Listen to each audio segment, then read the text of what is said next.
이거 알아봐 어디다 쓰는 거예요? 어떻게 물어봤다는 거예요. 그랬더니 페라데이가 가테나에가 커서 어디에 쓰는 것을 어떻게 알겠는가 이렇게 대답을 했다는 거죠. 지금은요 우리 주변에 보이는 전자기기 중에 코일이 안 들어간 전자기기는 상상하기 어렵습니다. 그러니까 마이클 페라데이가 처음 걸 발견했을 때 이렇게 될 줄 몰랐는지 아무도. 지금 여기에는 이제 인터넷이 없는 세상에서 살아보신 분도 있고 안 살아보신 분도 있겠지만 지금 인터넷이 없는 세상이 어땠을지 상상하기가 어렵잖아요. 그것과 마찬가지로 인터넷이 없는 세상에서 없을 때 인터넷이 있은 세상이 어떻게 될지 아무도 몰랐습니다. 그것과 비슷하게 양자 컴퓨터가 만약에 나중에 현실화되면 어떻게 될지 예측하기는 어렵습니다. 몇 가지 뭐 예측을 하긴 하지만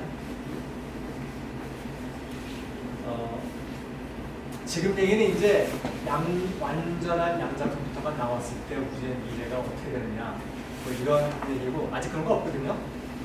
그러면 현재 상황은 어떻고 가까운 미래는 어떻게 되느냐. 우선 양자암호 통신은요 이미 뭐 6년 전 이럴 때 인공위성을 통해서 수천 킬로에 벌써 성공을 다 했습니다. 그러니까 양자암호 통신이라는 건 벌써 상용화되어 있다는 뜻이고요. 이게 제가 그 당시에 7년 전에 이미 뭐 찾아놓은 건데 이 QKD가 퀀텀 키 디스트리뷰션이거든요. 양자암호 통신기라는 뜻인데 이런 걸 벌써 파는 회사들이 있었어요. 이런 회사도 있었고 그 중에 뭐 이런 회사, 이 회사가 이제 제일 오래된 회사인데 이 회사는 그 양자암호 통신만 한 게 아니라 난수 발생기도 만들어 팔았습니다. 제가 이렇게 돌멩이가 이렇게 뒤돌아 있을 때 주첩됐다가 돌아오면 이쪽에 나타날지 이쪽에 나타날지 모른다고 했잖아요. 이게 나타나는 확률은 완전히 무작위합니다. 완전 난수를 얻으려면 양자 세상의 법칙을 이용하면 되거든요. 이제 그걸 이용해서 난수 발생기를 만들겠다는 건데 이 회사를 SKT에서 샀어요. 그래갖고 난수 발생기를 그 스마트폰에다 집어넣고 그 스마트폰 이름이 갤럭시 캡터입니다. 우리나라에도 벌써 양자암호 통신망을 이렇게 3개 깔아놓고 다 지금 뭐 테스트 다 하고 있습니다. 3개 그 통신회사들이요. 양자 컴퓨터는 이게 연도에 따라서 이제 양자 컴퓨터의 CPU의 이제 빅수가 어떻게 증가하는 걸 보여주는 건데 처음에 한 20년 전에 개발할 때만 해도 100비트만 넘어가면은 실리콘 테크놀로지하고 경쟁할 만하다 이랬습니다. 근데 그게 이제 재작년에 넘어갔거든요. 그러니까 이미 그러면 슈퍼컴퓨터가 좋아졌느냐? 이게 꼭 그렇게 얘기할 수 없는 게 양자 컴퓨터는 오류에 아주 취약합니다. 그래서 고전 컴퓨터에서는요, 그 7비트의 오류를 보정하기 위해서 1비트를 추가로 더 쓰거든요. 이런 식입니다.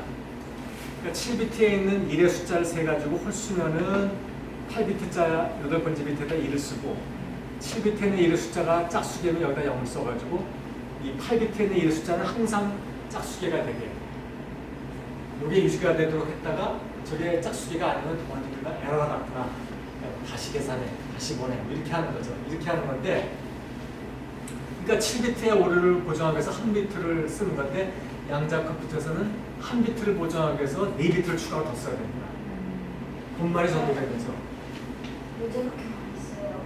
왜 저렇게 됐냐면 양자 컴퓨터는 데이터를 읽으면 안 되거든요. 데이터가 중첩되어 있을 수 있는데 중첩된 데이터를 읽으면 변질이 되잖아요. 그렇기 때문에 데이터를 읽지 않고 그러니까 내가 보정해야 되는 숫자가 뭔지도 모르는 상태로 보정해야 되니까 어렵죠. 그러니까 뭔지 모르고 하는데도 보정할 수 있는 것만 해도 신기한 거죠, 사실은. 한계가 많아. 근데 이것도 5비트만 추가 쓰면 완벽해지냐 그런 건 아니고 에러가 얼마큼 줄여질 수 있는 거고 에러를 100만 분의 1 이내로 넣으려고 그러면은 한 1000큐비트 정도는 써야 된다. 이렇게 얘기를 합니다. 그러니까 IBM에서 뭐 100비트짜리를 만들었다 하더라도 제대로 된 한 비트도 안 되는데 사실은 지금은 수준이 장난감이라고 할 수 있습니다. 그런데 그런 장난감 같은 걸로도 할 수 있는 일이 있거든요. 이 양자 컴퓨터는 이 분자 시뮬레이션을 잘합니다. 분자는 그 원자로 이루어져 있잖아요. 그 원자는 양자 물리의 법칙을 가장 잘 지배를 가장 많은 그런 시스템이기 때문에 그 양자 컴퓨터 이 분자 시뮬레이션 하는 거는 양자 컴퓨터로 하면은 이 분자 시뮬레이션도 아주 쉽게 잘할 수 있습니다.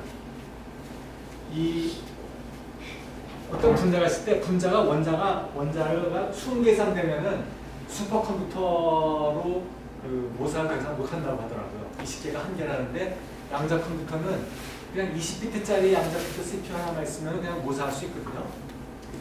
에러가 물론 있겠죠. 이 신약 개발하거나 신물질 개발하는데 양자 컴퓨터 쓰면은 엉성한 거 답이 조금 틀린 게 나올 수도 있지만은 비슷한 거라도 아니면 모르고보다 훨씬 낫지 않습니까? 신약 개발하는데 뭐 몇 년이 보통 걸린다고 하는데 그거를 뭐 며칠로 줄여주면 답이 틀리면 또 해보고 또 해보고 하면 되니까요. 그래도 훨씬 빠르게 될 수 있지 않습니까? 그래서 예를 들어서 현대자동차가 미국에 있는 양자 컴퓨터 회사하고 배터리 개발 그 협약을 맺었거든요. 거기에 이제 이 배터리에 이제 뭐 전극이나 전해질 물질을 저기 새로운 이제 물질로 대체를 해서 효율이 만약에 2, 3%만 올라간다 그러면 그럼 나머지 배터리에서 다 죽는 거죠. 그러니까 그거를 해보겠다고 지금 하고 있는 겁니다. 우리 양자 컴퓨터도 잘하는 게 최적화 문제를 잘 풉니다. 유명한 게 이제 트래블링 세일즈맨 프로블럼이라고 있는데 세일즈맨이 이렇게 이제 7도시를 들려서 와야 되는데 어떤 순서로 들려오면은 가장 최단 거리냐 이런 문제거든요. 이게 이제 이거는 이 7팩토리얼 경우수를 다 해보는 수밖에 없습니다. 근데 양자 컴퓨터는 이 문제를 잘 풀어서 이런 문제를 잘 풀기 때문에 생산 공정을 최적화한다든지 물류를 최적화한다든지 해가지고 에너지 절감하고 탄소를 절감할 수 있습니다. 그리고 뭐 최적화 문제는 어디나 있기 때문에 뭐 금융 해지하는데도 쓴다고 뭐 유체성 문제 푸는 데도 쓰고 있고요. 그리고 아까 그 인공지능 하는데 대표적으로 말씀 메커니즘인 이 머신러닝에도 양자 머신러닝도 많이들 연구하고 있습니다.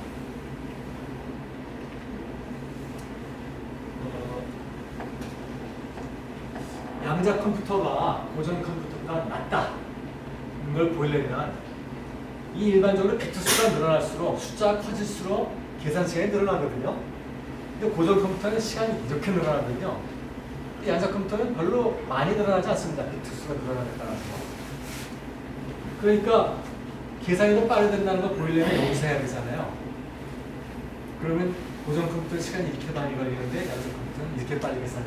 이렇게 보여주면 좋은데 여기에 이렇게 비트 수가 많은 양자 컴퓨터가 지금 없습니다. 없어요. 그래서 뭐 배터리 개발한다는 현대자동차는 뭐 하고 있는 거냐? 현대자동차하고 있는 미국의 회사는 요런 데하고 요런 장난감 같은 양자 컴퓨터가 있습니다. 요걸 가지고 비교를 해가지고 요거 해보니까 시간이 요만큼 차이가 나는데 요거 해보니까 시간이 조금 줄어들어서 차이가. 그러니까 이 경향을 따라가는 게 확실하기 때문에 언젠가는 이 크로스오버 포인트가 올 거야. 이 이론이 맞아. 그럼 내가 언제까지 여기까지 갈 수 있으니까 이때가 되면은 양자 컴퓨터가 슈퍼컴퓨터보다 좋아져.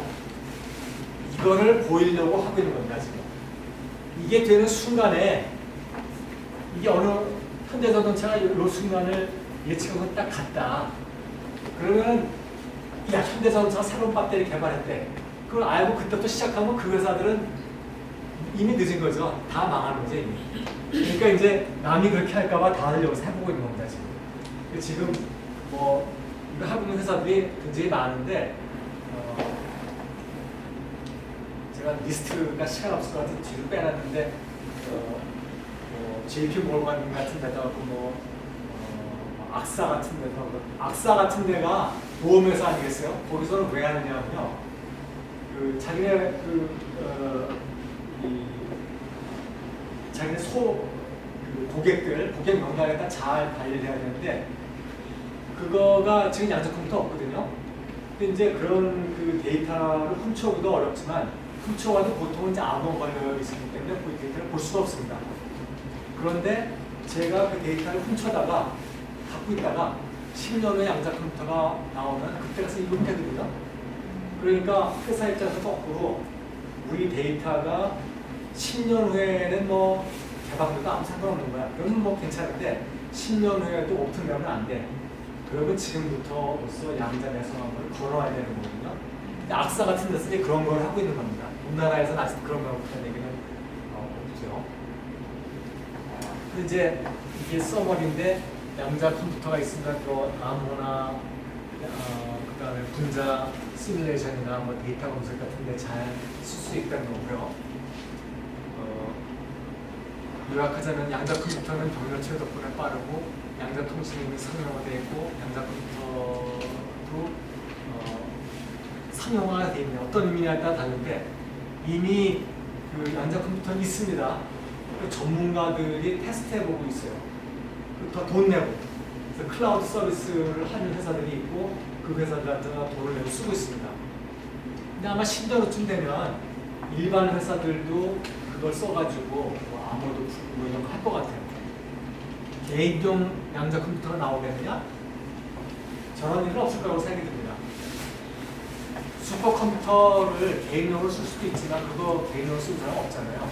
양자 컴퓨터도 슈퍼컴퓨터처럼 클라우드 서비스 베이스로 아마 쓰게 될 거고요. 그리고 우리는 이런 기업들은 아까도 배터리 개발을 예로 들었지만 양자 컴퓨터에 대해서 알고 있지 않으면 위기를 맞을 수가 있습니다. 알면 기회를 얻을 수 있고 모르면 위기를 맞을 수 있는 거고요. 그리고 이제 개인들도 이런 뭐 기회나 위기나 관계가 없다는 것도 혼란을 좀 줄 수가 있겠죠. 워낙에 공상과학은 스크린에서 봐야 돼요. 그죠? 우리 전부 다 공상을 보서 보는데 그게 제 옆에서 일어나고 있으면 얼마나 마음이 불편하겠습니까? 그러니까 저희가 그런 인지 부조화로 인한 혼란을 줄이려면 좀 알고 있으면 이런 식으로 훨씬 나아지는 거죠. 머레이 겔만이라는 분이 노벨상을 받은 이제 유명한 훌륭한 물리학자인데 약간 오만하게부터 이름을 붙였어요. 이분이 뭐라고 하셨냐면은 양자 물리를 아는 사람과 모르는 사람의 차이는 모르는 사람과 원숭이의 차이가 크다고 하셨거든요. 그러니까 양자 물리를 아는 사람의 수준이 여기 있고 모르는 사람의 수준이 여기 있으면 이 원숭이의 수준이 반동 밑에 있다는 거죠. 그러면서 양자 물리를 모르는 사람은 근거나 다름이 없다 그러셨거든요. 그래서 오늘 이렇게 이제 귀중한 시간을 내서 이런 이제 고차픈 강의를 들어오신 여러분들은 그 수고를 마다하지 않으신 덕분에 금붕어 신세를 만나시게 됐습니다. 네, 감사합니다. 네, 이런 말씀 감사드리고 혹시 또 중간중간에 거의 질문이 없었기 때문에 궁금하신 거 있으면 자유롭게 질문해주세요. 네.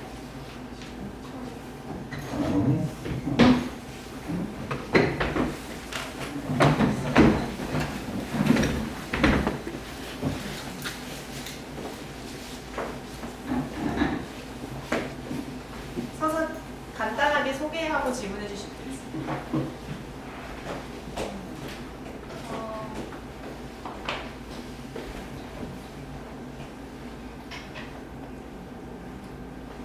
제 이름은 박민수이고 지금 초등학교 6학년. 제 질문은 아까 그 양자 암호 통신에 대해 설명해 주실 때 중첩된 데이터를 날리잖아요.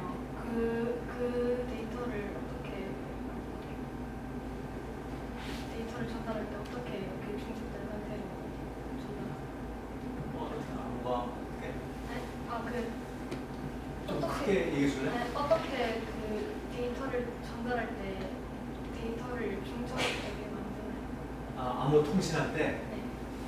어떻게 중첩시켜서 보내냐고? 네.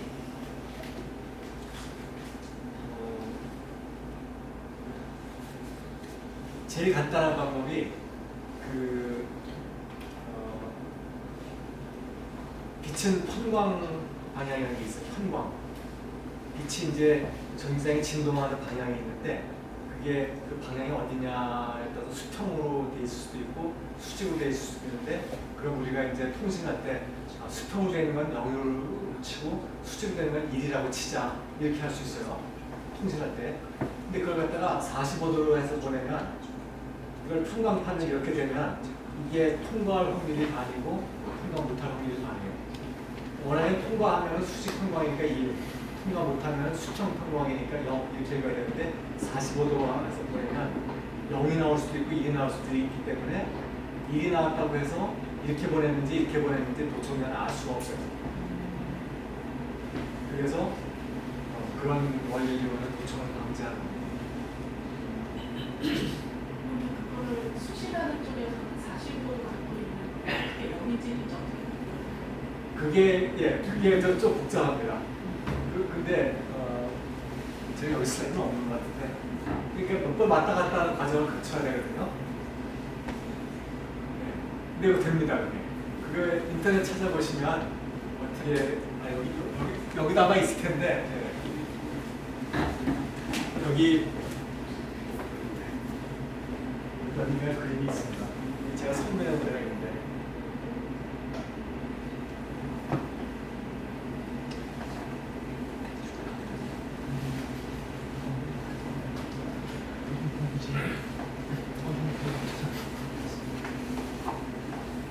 아주 좀 복잡해서 그렇지 어렵지는 않습니다. 그러면. 그래서 지금 질문이 약간 존재론하고 인식론 차이가 있으시는 작가들 페이지에 이렇게 뭐 이쪽에 있는지 이쪽에 있는지 일단 문헌 상태에서 중첩이라는 개념을 마치 동시에 있는 것처럼 저희가 관찰하기 전에는 그렇게 있다가 관찰하면 한쪽으로 발전되는 것처럼 이렇게 설명을 듣긴 했는데 좀 궁금한 게 그 중첩이라는 거 예를 들어서 원자 상태에서 뭐 확률적으로 예를 들어서 2분의 1, 2분의 1이라는 게 그 존재 자체가 개체 자체가 100% 개체가 아니라 50% 나눠서 실제 존재하고 우리가 볼 때 이게 합쳐져서 온전 100%가 된다는 얘기인지 아니면은 처음부터 그 확률 자체가 온전한 개체 100%가 여기 있을 확률이 2분의 1이고 여기 있을 확률이 2분의 1인데 실제 우리가 받아보면 그게 100%가 어디 있는지를 알게 된다는 의미인지 실제 존재론적으로 이게 분산돼서 n분의 1로 분산돼서 있다는 건지 아니면